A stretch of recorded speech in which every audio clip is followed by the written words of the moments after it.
Hello everybody, my name is Natalie, and for my presentation I have chosen Mosaic Down Syndrome. I'm sorry if this is a little hard to read or the angle is a little awkward. I live in a sorority house, so it's kind of hard to find a quiet place to do this. So what is Mosaic Down Syndrome? Mosaic Down Syndrome is diagnosed when there is a mixture of two types of cells. Some people have the usual 46 chromosomes when they have Mosaic Down Syndrome, but others have 47. Those cells with 47 chromosomes have an extra chromosome 21. So how is Mosaic Down Syndrome different than just regular Down Syndrome? With regular Down Syndrome, there is an extra chromosome in all of their cells, but with Mosaic Down Syndrome, they only have the extra chromosome in some of their cells, but not all of them. So that is the difference between Mosaic and just regular Down Syndrome. So some signs and symptoms of Mosaic Down Syndrome can include a flattened face, a shorter neck, poor muscle tone or loose joints, white spots on the eyes, shorter in height, hearing loss, and heart defects. There are also other signs and symptoms, but these are kind of just like the basic ones that most people have when they have Mosaic Down Syndrome. So there's two different types of diagnosis. The first diagnosis is screening tests. Screening tests can inform the expectant mother and her healthcare practitioner of the likelihood of Down syndrome in their child. So they're able to see the pregnant woman if there is a high percentage of her child being born with Down syndrome, or if there's a lower percentage. So they can kind of prepare and know what's coming. And the second diagnosis is diagnostic tests. So this can usually tell whether a baby will have Down syndrome or not, but they can also put the mother and growing infant in greater danger. So diagnostic tests are typically performed after a positive screening test. So after a screening test is done and it shows the probability being very high, in order to confirm a Down syndrome diagnosis. So usually people will decide to do the screening test, and the diagnostic test can have harmful outcomes. But yeah, either way, so screening tests almost always happens, and some people do choose to do the diagnostic test before their child is born. So one of the therapies that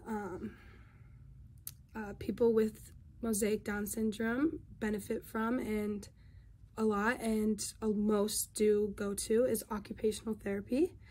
So occupational therapy focuses on improving language, speech, and social and emotional development, which is highly lacked with Mosaic Down Syndrome. Occupational therapy also helps developing skills for independence. This is the main thing that people with Mosaic Down Syndrome tend to struggle with, is their own independence, and occupational therapy helps them get as independent as they can. And lastly, fine and gross motor skills, self-care abilities such as feeding, clothing, and grooming, play and leisure abilities, and academic performance abilities such as printing, cutting, stuff like that, all things that would make someone with Mosaic Down Syndrome more independent. So occupational therapy is a great resource and choice for someone with this disability. Next, speech therapy is another form of therapy that people with Mosaic Down Syndrome will attend and benefit from greatly. So a little bit about speech therapy is that it increases the quality of life of someone with Mosaic Down Syndrome. It helps their language development, strengthens their facial muscles used for speaking and eating, which helps with independence, promotes speech, oral, motor skills are improved, expressive and receptive language is improved. It helps social language abilities, reading, eating and drinking, and speech sounds and vocabulary. So speech therapy is also a great therapy for children and anyone with Mosaic Down Syndrome, and has shown only good outcomes and benefits. And same with the occupational therapy, kind of just increases the quality of life and the independence and more of what people with this disability can do just with their everyday life. And so some people, or some different types of therapists that you can contact to help your child with mosaic Down syndrome includes physicians, physical therapists, speech therapists, special educators, and occupational therapists. So we went over the occupational therapists and speech therapists. But these are other great options. And some helpful resources that I have found include the Down Syndrome Research Foundation, which is dsrf.org, and the National Association for Down Syndrome, nads.org. Both of these are great resources, and I did a lot of research on them and would highly recommend them to anyone that has a loved one or a child or does have the disability of mosaic Down syndrome.